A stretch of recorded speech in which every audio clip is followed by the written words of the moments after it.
think my rap name will be MC Thunder Thighs. This is Cory, and this is the Anthem podcast. Whoa, good afternoon, everybody. It's Rob. Cory's spitting fire, and I'm freezing my ass off. So, well, you're not freezing your ass off. You're in the middle of the Dominican Republic right now. Not the middle. I'm on the coast of the Dominican. Well, you're Republic. in the Dominican Republic. You're thick in the middle of warm weather. The average temperature this time of year is like 80 degrees. Yeah. So it's gonna be nice. Because it's hard to guess what's outside the window right now. Right? Yeah. Because I haven't been outside. I've been locked away. Right. I'm not working every single day, so there's no reason for me to go outside and see. Of course not. But yes. It's either epic snow or nothing. Right. That's basically how Maryland works. Yes. Yeah. Last year during the winter, I was getting probably once every week and a half a doomsday prediction from a weatherman. Yes. Prepare yourself. It's going to be 13 feet of snow on the ground when you wake up in the morning. And then you're laying out all your clothes, like your 15 layers of clothes, right, and your boots and your everything. And you're like, all right, snow's not going to get me. And then you walk outside and it's just like mild rain. 60 degrees and mild rain. 75 degrees and rain. And you're just like, And not even like heavy rain. It's just light, like...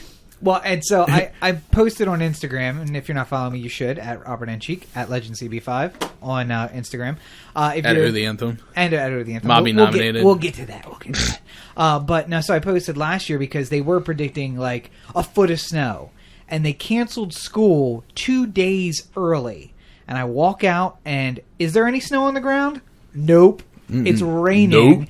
And I'm like, I remember posting on Instagram, this is why the Chinese are beating us. Because we cancel for the thought of snow instead of waiting for the actual snow. Here's the deal with last year's snow. They kept predicting like an epic snowstorm. Like 2 feet of snow, it's happening. Absolutely, for sure. Don't question us.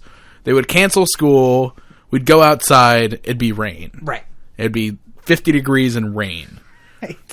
And then eventually it was like kind of like the boy who cried wolf after like 10 consecutive weeks of people going like, that snow is coming. It's definitely going to be coming this weekend and coming out to rain. Everyone in Maryland just sort of collectively was just like, fuck you.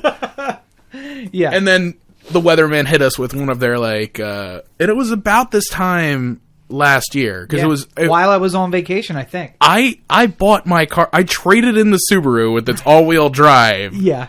And then 3 days later, we got hit with like 4 feet of snow in an afternoon, and it took me 5 hours to get home from work. I do remember that. It took me 5 hours to go 11 miles. That was while I was gone because I dropped off my car. Or no, the night that I left. I was worried about getting snowed in, having the plane get snowed in. But apparently the storm like pushed a little bit. And then on my way to the airport, it started snowing. And I'm like, oh, fuck. Let's get this bitch out of here. Yeah. And Can we leave early?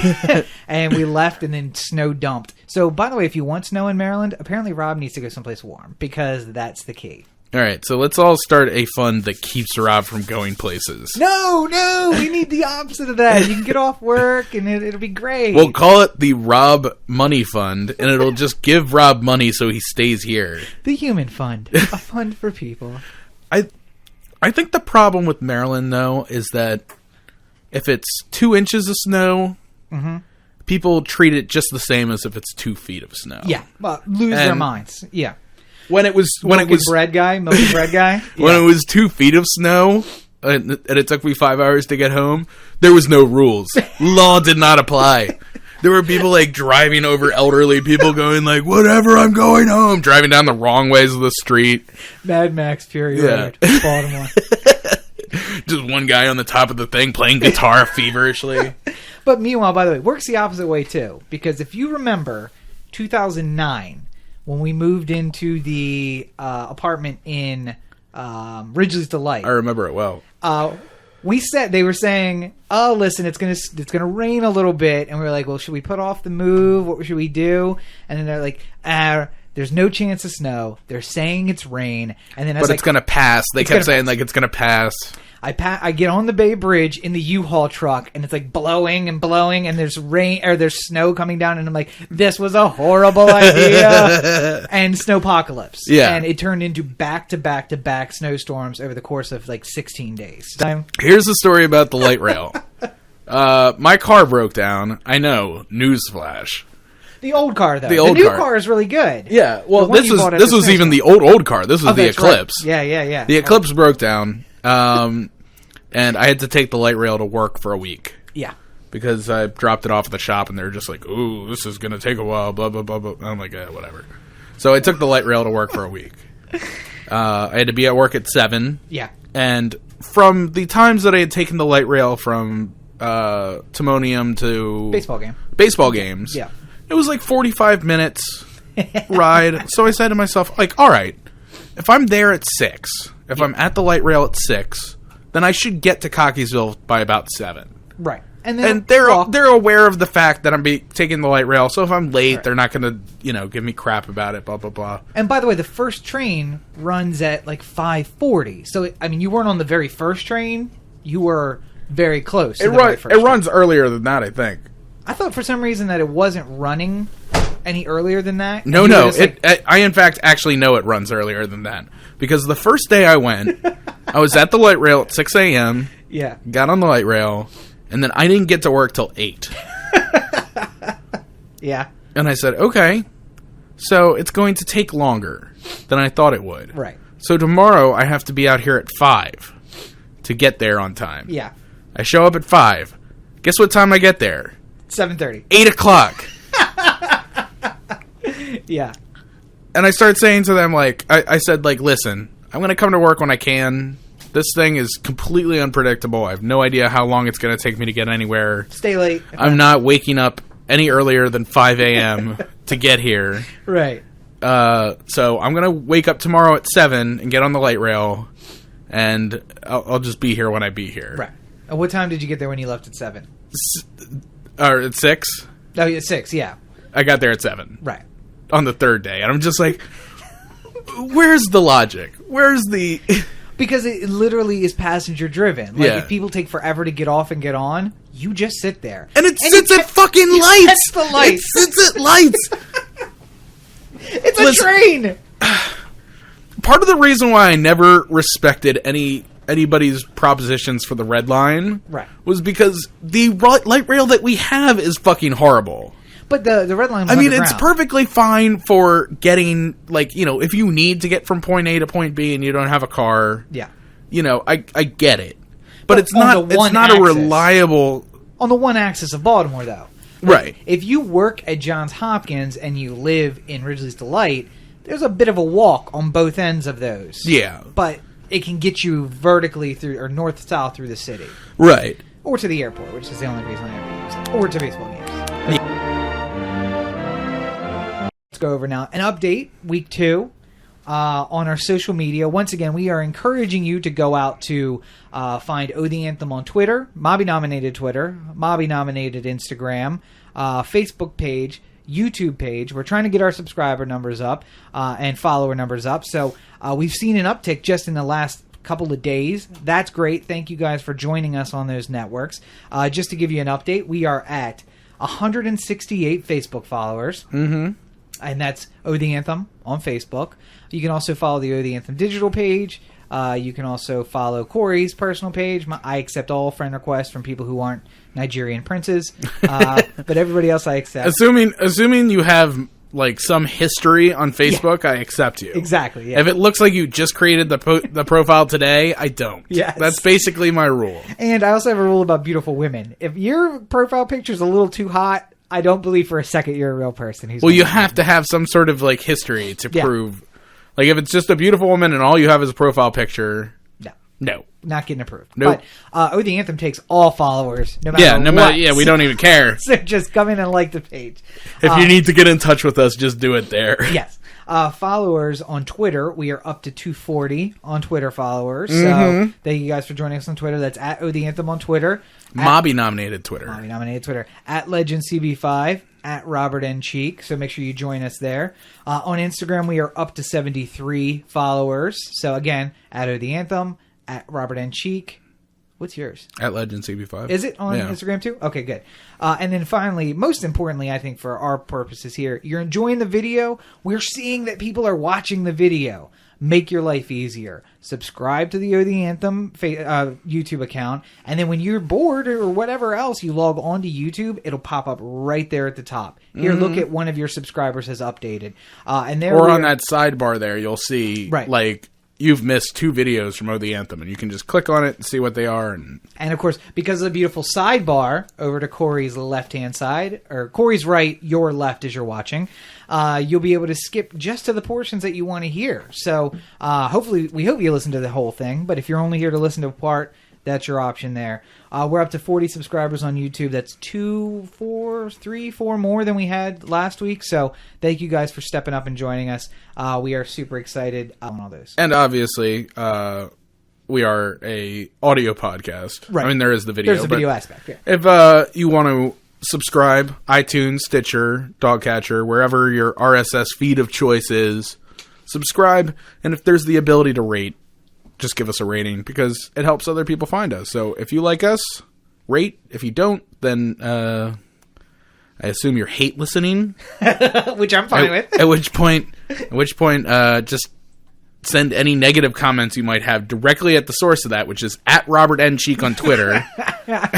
I survive off of your hate. Send me all of your hate messages. I'm totally fine with that. Rob is basically a member of the Player Haters Ball from Chappelle's Show. Basically, yeah, that's actually right. Or please excuse me because I gotta go put more water in Buck Nasty's mother's dish.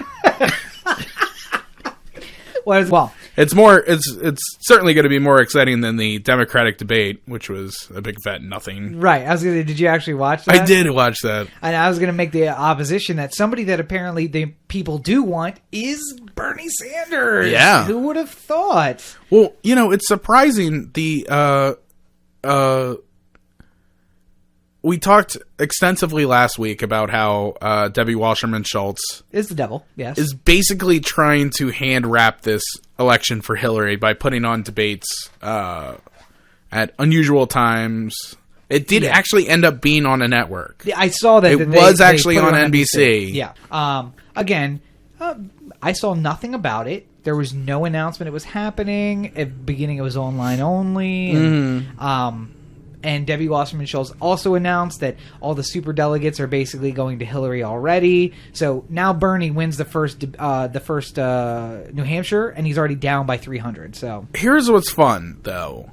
Much like John Scott in the NHL All-Star Game, people are so sick of what is happening that they are rallying behind Bernie like never before. Absolutely. There were polls from 4 different news outlets that I saw post-debate. Yeah. It was like a Twitter poll from Huffington Post, from CNN, like blah, blah, blah, blah, blah. Right.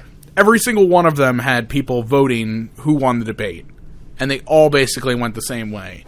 Bernie somewhere in the area of 70%. Yeah. Hillary somewhere in the area of 20%. Martin O'Malley somewhere in the area of 10%. Surprising. I don't know why anybody thought Martin O'Malley won that debate. Here's the problem, though, because we're from Maryland and we know how much shit he's full of. So when you see him, he sounds good. He looks good. He just isn't good.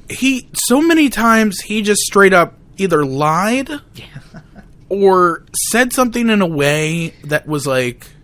So at one point... he made a big point to Bernie Sanders. He was like, I'm the only candidate up on this stage who's balanced a budget. And not only did I balance a budget, I did it 8 consecutive years. And then Bernie tried to throw in some line of like, well, when I was mayor of Burlington, I did it 4 years in a row. Yeah. Which is fine. There's a difference. Martin O'Malley's 8 years of balancing the budget, that's constitutionally required. Yes. Constitutionally required. And Hillary's up there talking about oh, nobody hates the big banks, hate nobody more than me, yet 6 of her 10 biggest supporters are big banks. So and to go back to Goldman, Citibank, just down the line, to go back to O'Malley, it is constitutionally required, and he didn't balance the budget. He balanced it on paper, but not in reality. Right. And, oh, by the way, if we need to close some gaps, let's cut some pensioners off the pensions, and let's push some debt service into the future, or we're going to take a, what do they do, bond review. They get a bond to cover the debt, and then not thinking that for the next 25 years, we're going to be paying off that bond. Right. So you didn't balance the budget. What you did is you moved numbers around until both sides were equal and didn't think about the cost, long-term cost, and the short-term on people who lost their pensions, forced to early retirement, that kind of stuff. But again, listen, Republicans and Democrats, we had the idea last week. Live fact-checking with a big screen behind each candidate where they present a point, click, click, click, click, click, boom, untrue, untrue. And so he says, I balanced the budget 8 years in a row, and the Maryland Constitution pops up. Bloop, the picture that he posted. You know what they do, like on Family Feud? Like if you hit the button too fast, right, then it shuts out for like 10 seconds. Right. Or I think it's on Jeopardy too. Like if you hit the buzzer too quick, it shuts you out. So you have to wait 10 seconds before the buzzer resets. I think that if you basically get PolitiFact or somebody like that, a trusted, unbiased, neutral source to just sit up there. It's just like, like I'm Lester Holt with the debate. We have Katie from PolitiFact over here who's going to be live researching while the candidates speak. Yeah.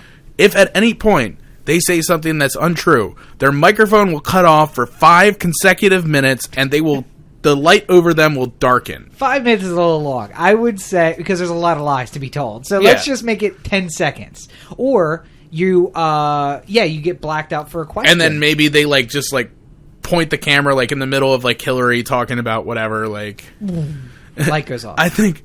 I think women deserve equal pay for equal work, and then just all of a sudden you see a light drop on O'Malley, and his mic go off, and then he's just like, "What did I do?"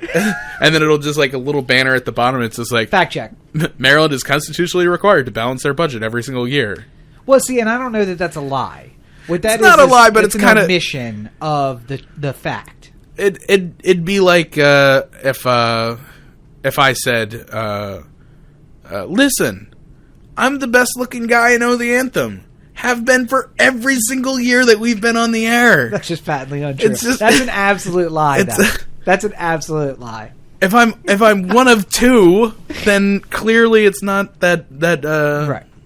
Well, and again, so I think though that the live fact checking would give the ability to call them on it, just like we were talking about the Republicans last week. Yeah. Now it's that. It's like, well, Governor. By the way, not Governor. Why do we keep calling him Governor? But anyway, Governor, isn't it true that you are constitutionally required to balance the budgets? And isn't it true that you left a structural deficit of $1 billion? Yeah. That your or maybe we do if you get five in a debate, right? Then the trap door opens and you swing and fall to the bottom. But here's the problem: how much fun would it be if Ted Cruz just is up there and he's just like, of course I'm allowed to be president. The problem, though, is that, especially with the Democrats... Into the fiery pit with you, Ted Cruz. With only 3 people in the Democrats, 15 minutes in, it's a dark stage. Just Lester Holt and Bernie Sanders. Andy Harris being the first one on the list. Although I heard he may not be running again. Ooh! Yeah. So, I can't wait for that to happen. I'm still on the inside of a few important emails, and then I'm getting side emails from people that are so looking for a young guy to run in the seat because it looks like Andy Harris isn't running. And I'm like, nah, not my bag anymore. I have too much dirty laundry out there now. Thanks to you, beautiful people in this podcast. Now that we've had 93 episodes of Rob going listen, I don't care what your name is. I just want to know how you fuck. That and the whole burning down the government part, yeah. is a little hypocritical. The fact that you have books out there describing in detail. Right, yeah. Well, books coming. Well, and building a universe. Universe building with all this stuff. But second one coming very soon. But to piggyback on something we talked about last week, someone else who's not going to be coming to the big show, it looks like Will and Jada... Will Smith and Jada Pinkett Smith will not be attending the Oscars this year. Nor will Spike Lee. Spike Lee also said he's not going to go. Although he's super pretentious anyway, so I don't really... I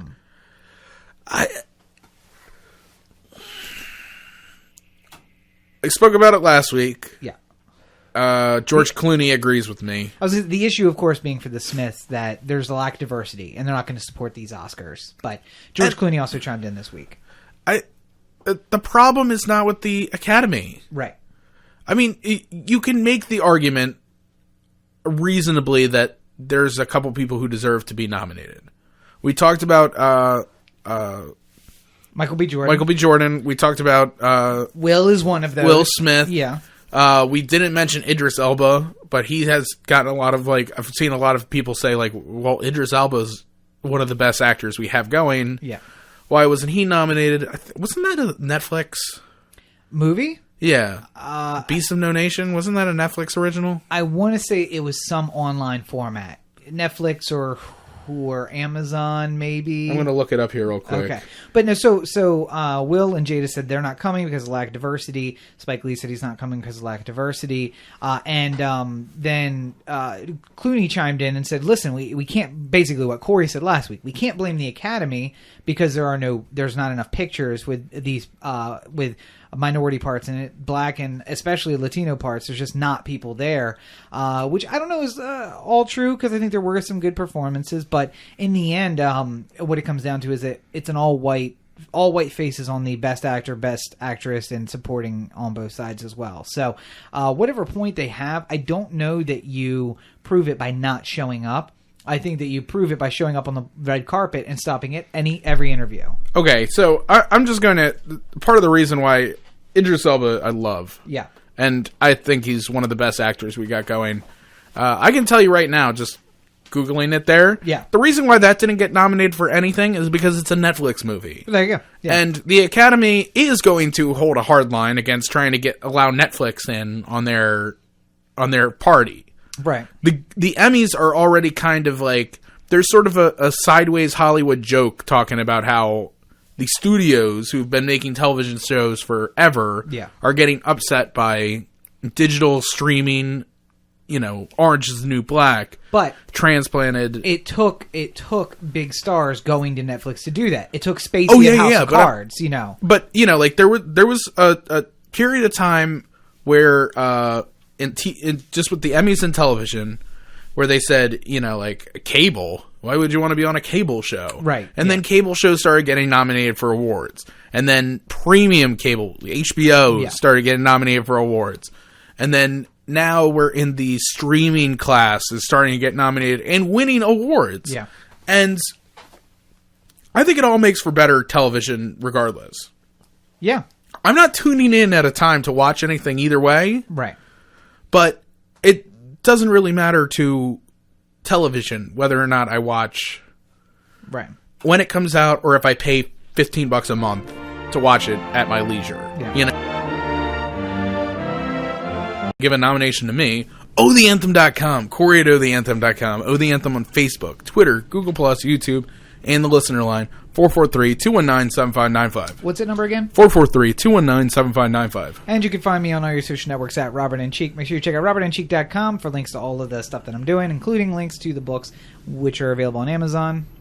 Buy Rob's books. Thank you. And new books coming in 2016, so look forward to that. I will be excited to be back in Baltimore. Actually, that's not true. I will not be excited to be back in Baltimore next week, but I will be back in Baltimore next week. So look for episode 95 coming up next week. By the end of the episode, I'll barely be able to get words out. But you know what it'll sound like? I think we done good here today. Well, we've done something. I don't know if it's good. Thank you once again, everybody, for joining us. This is, as always, the Oh The Anthem podcast, part of the Oh The Anthem digital network. For Cory, this is Rob. Have a great week, everybody. And the Academy Award goes to... Not you, Idris Elba. You on Netflix, honey. Aww, too soon. Boo. Too soon. Boo.